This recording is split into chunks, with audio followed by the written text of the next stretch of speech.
Good afternoon. I am Steve, and this is my Rock and Metal Life. And this is an on this date video log of July 3rd. It's approximately 250 degrees outside right now, and just about the same in here. But that's kind of how it was. July 3rd, 1984, I saw Judas Priest for the first time. And I've seen them several times since then. But they were out there on the Defenders of the Faith tour, and they were just incredibly hot as far as their popularity. They Screaming for Vengeance made them, up there popular with not just the rock and roll bands, but they were as good as they were as famous and as well known as Huey Lewis and the News, or all that stuff that was out there at that time. And they came to the arena in Lakeland, Florida, and I was in the military. I was stationed in Orlando, and Lakeland's not too far to the west of Orlando, in the middle of Florida. It's on the way to Tampa. And I was in a really intense school, and I wasn't an astronaut or anything like that, but the material that we were learning was classified, and so we couldn't leave the school to study or whatever. It all had to be done in the school, and when you left, you couldn't have any of the classified materials with you, although some of it wasn't anything more than Newton's laws and things of that nature. But anyway, that was the environment I was in, and I had already missed Ozzy Osbourne and Motley Crue. They came through, and I was behind. I was assigned extra hours and so on and so forth. So I spent so much time at the school. It was insane. And then here's the funny thing. 4th of July, which is the day after this show, 4th of July 1984 was on a Tuesday. We went to school on Friday not knowing that the following Tuesday was a holiday. And I don't know how we could think that. We were in the military. It's 4th of July, but the school was just so intense. My group of friends anyway, we were kind of surprised on Friday when someone said, "Hey, there's a holiday next week." Really? Tuesday? Oh, wow. And I had already known, and a lot of my friends knew, that the pre-show was happening. Gosh, I got this backwards again. The 4th of July was on Wednesday, the 4th. Tuesday was the show. So we find out the Friday before, hey, we've got Wednesday off. That show's Tuesday, an hour from now. And a bunch of us got tickets, and we rolled over there in a couple of cars to see this show. And I can't tell you how well it delivered on, how big Priest was for me in my mind. It was the arena where we saw all the big bands. It was full to the top, leather everywhere. Everybody was just crazy. We had like a heavy metal parking lot moment outside when we got there. There were just people drunk and crazy everywhere. You're hearing Priest out of 50 different cars and other hard rock and metal stuff, and it was just fantastic. My journey with Priest, I missed a lot of the 70s stuff, and when I was in high school, I had a friend who was blasting this thing everywhere he went around town, and I really didn't know much about him. I knew the name, and I was new to hard rock and heavy metal, and this is like a greatest hits of the early years. And, this guy swore by this record, thought it was the greatest thing he ever heard. And I dug it. It was cool. And we now know that some of this wasn't really, they call it live in the studio, because they redid a whole bunch of stuff on there, but that's fine. British Steel came out right here, and this is where I jumped in. Living After Midnight and Grinder and Breaking the Law, those were huge songs on the radio and everywhere, and I bought the record, and I just loved it all the way through. And of course, it's a little different sounding for Priest from where they came from. Not so much prog on here, some straight ahead stuff you can get on the radio, and I'm glad they did. So a little more accessible for me. Point of Entry, dug it at the time. Not really so much of a fan of it these days. Heading Out to the Highway, I think, is probably one of the best songs they've ever done. Hot Rockin' at the time I really liked. These days, not so much. I like Troubleshooter at the time. Of course, Solar Angels, Desert Plains, those are good songs. So I was all in on this at the time, playing it over and over. And then the game changer for everybody involved was Screaming for Vengeance. I didn't think you could top this. At the time I just thought this was the greatest thing that ever came out. And I had no idea that after I left high school and joined the military, they were going to hit me with this. And man, I remember this being all over the radio. I remember Freewheel Burning. I remember Rock Hard Ride Free, The Sentinel, Some Heads Are Gonna Roll. I remember these just being on the rock radio station down there all the time. And we don't get that these days. All we get now is greatest hits. But that was more than enough to get me to buy one of these. And as you can see, put me back $12.50. They had an opening band, Kick Axe, which was from Canada, I believe. And they were pretty good, not great. I think they had a hit. Not bad, good enough, but we're here for the Priest. And, I'll never forget. The lights go down, you hear the ominous intro to Love Bites. They had the big head of the Metallion, which is what they call that thing right there. It's not the Hellion from the previous record, it's the Metallion. And these two, the whole thing, it was huge, and it was automated, and these two, the antenna, they had lights on them that were, going all different directions as it moved its head. Yeah, the crowd just going nuts. And, the grand entrance for Halford, you've got the bong, bong, bong, and you can see Glenn and KK, and, Halford appears when you feel safe, when you feel warm. Just had the place in the palm of his hand. Just terrific. Crowd going nuts, singing the whole thing.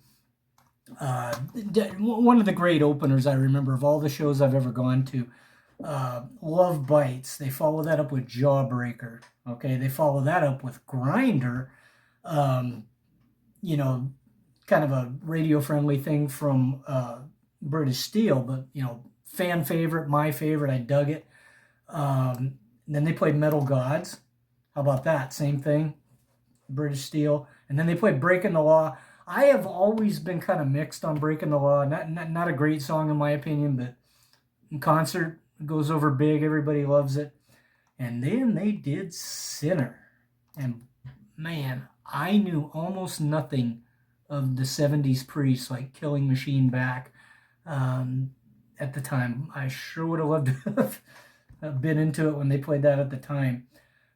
Desert Plains was next. Some Heads Are Gonna Roll, and I dug that one.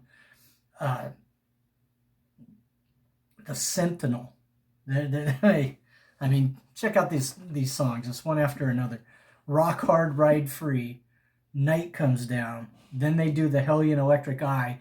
And I clearly remember when they did the first notes of the Hellion, the place just goes berserk. Everybody loves that to this day. And when Halford was, solo doing Halford, when he would do that, I saw the same thing, early 2000s. But after Electric Eye, they did Heavy Duty, Freewheel Burnin', Victim of Changes, and the Green Manalishi. Then they do an encore, and they did 3 encores according to set list. They did Living After Midnight, Hellbent for Leather, and what's missing to this point? You got Another Thing Coming. So, Hellbent for Leather, of course, the motorcycle. You got Another Thing Coming, the perfect closer, the biggest song they had at the time. Even as good as Defenders of the Faith was doing, selling well, real popular, lots of radio. But you've got Another Thing Coming was their, that's the staple. Still fresh from the year before, 2 years before, I guess. But, man, great show. I can't tell you how cool this was in the middle of my military misery to be able to do this on a Tuesday night, not have to go to work Wednesday, school, work, whatever you want to call it. And, one of those classic moments of your youth where, you pile in a car with a bunch of guys. I clearly remember the guy driving the car. One of the guys in the back sitting next to me said, "Hey, play a Motley Crue. Put that Motley Crue tape in." And the other guy's like, "Oh, Shout at the Devil. I love Motley Crue." And the guy pops it in, and it's Too Fast for Love. And I said, "Oh man, right on. This is perfect." And these other guys are like, "Whoa, what's this? You know?" So, no, no, no. Motley Crue had a record before Shout at the Devil. This is it. You know, and we played that whole thing all the way through. You know, it was over an hour drive over there, and that was the first thing we played. And you know, everybody dug that. That's just a weird memory of. But you know, it's probably like 6 guys in a car that should only have like 4 or 5 in it, and that's how we rolled. That's how we went. And Priest has had, you know, such a weird history. They were every bit as important and prominent as Iron Maiden, and you know, maybe not Def Leppard once they got to Hysteria, but they were, you know, they were at the forefront. And then if you look at their album sales, and they never did have, you know, a Pyromania, and you know, however things went after this, um, you know, they took a weird turn with Ram It Down and Turbo, and you know, I guess like disappointed the fans a little bit. And then when they came back strong with Painkiller, you know, that was great. You know, they are now, once again, they are the leaders of this heavier music that we're going to have in the 90s. You know, and then it falls apart, you know, and like a lot of bands in the, you know, mid to late 90s, they, you know, lost their iconic singer. They brought in uh, Ripper, and you know, did some good stuff there, but they really lost a lot of traction. Halford comes back, you know, and the records they've done since they've come back are a little odd. They don't really fit in the catalog like a lot of these do, until you get to Firepower, and that's just me talking. That's my opinion. Angel of Retribution, pretty good. You know, good comeback. You know, we got things back in order, and then Nostradamus, you know, kind of a detour there. Redeemer of Souls, you know, good, but you know, I just don't rank it with any of those classic era ones. And I love Firepower. Absolutely love Firepower. Can't wait for the next one. More of that, you know. And then you have the unfortunate drama, you know, band members, not just Halford. Halford leaves and comes back, and then we got KK's estranged from the band. And you know, I've read first. I read this book, and I can't stress enough. You really should read this book if you love Judas Priest. This is, of course, it's KK's side of the story. A lot of what goes on here historically, and then some of the, you know, the spin or whatever you want to call it about how things went. A lot of it corroborated over here. Now, KK's book, you know, he's airing it out. He's got an axe to grind. You know, he's upset, and he wants to tell his side of the story. Okay, there's that. Halford's book is more like a celebration, and you know, he's talking about his lifestyle a lot here, and he's clearly very liberated to be speaking of that, but he's equally, and you know, probably more so, he's talking about the band and the history, and a lot of things line up with what's in KK's book. However, Halford, very, very diplomatic in his, and, you know, and here he was the guy that left the band first over who knows what. He tells the story about how he got back in the band was just such an oddball thing, and, you know, kind of a, you know, they could have done it at any time, but they waited whatever it was, 12 years. You know, there really wasn't that much between them that was keeping them apart, and yet here's how it went. So pretty good book here. You know, a lot of talk about, you know, Rob's personal stuff in here. KK, you know, a lot of, you know, a real good history of the band, you know, roadmap start to finish, from the first time he saw, you know, Al Atkins and, you know, whoever was in the band at that time. They're driving through town with the Judas Priest name on the van that they were driving. And, you know, he talks about, you know, sneaking in to see Hendrix live, and, you know, a bunch of great stuff. I tend to fall on KK's side as far as sympathy goes, you know, between him and Glenn. And I don't have a problem with Glenn. I don't have anything bad to say about the guy. Um, I tend to believe, a lot of stuff that KK says in his book, and I think Glenn might be like a pretty strong personality. I don't know, I really don't. I'm just talking about the feel I got coming out of all of this. And as always, I come out of the whole thing. God, I wish they just, I wish they weren't all upset with each other. That's how I always feel about all these. All that having been said, Richie Faulkner's been so good for the band. He's been just fantastic, pumped some life into him. And I'm not speculating as to whether KK could have did that if he was, in there writing with Glenn initially, and then after Glenn stepped away. I don't know. I just, again, I'm kind of going Halford's road here. I just, I love everybody. I think it's a cool deal. And when I say that, maybe, because KK's got a lot of hurt feelings about how Glenn went about some stuff.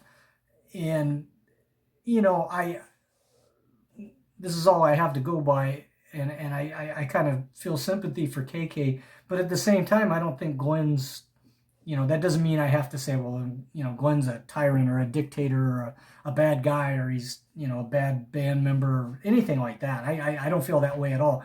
I just think, bands are a crazy dynamic, and there's personalities all over the place, especially once you've had success. If, if everybody's sitting around thinking about how much they figured into the success, that's natural. It's only natural for that to happen. And so you have the kind of mess that we had. But hey, I'm all for Priest, and this is 39 years since I saw the Defenders tour. So glad I did. I should mention, we were just shocked when we walked in there and saw the long sleeve shirts were $22. How could that be? The ticket to the event was $12.50, and then for shirts they're $22. Nobody else was anywhere near there as far as I knew at the time, and I'd been to quite a few shows, leading up to this. But whatever, just another odd factoid that pops into my head when I think about this show. But great show. The Priest at the top of their game, I would say, put on just a terrific show. The crowd loved it. Perfect night, and I got to escape my fears of failing out of my military school. I got to escape that for a night and hang with my buddies and, just have a big rock and roll heavy metal evening. So Judas Priest, I think about you every 4th of July holiday. I always think about July the 3rd. Good show. Loved it.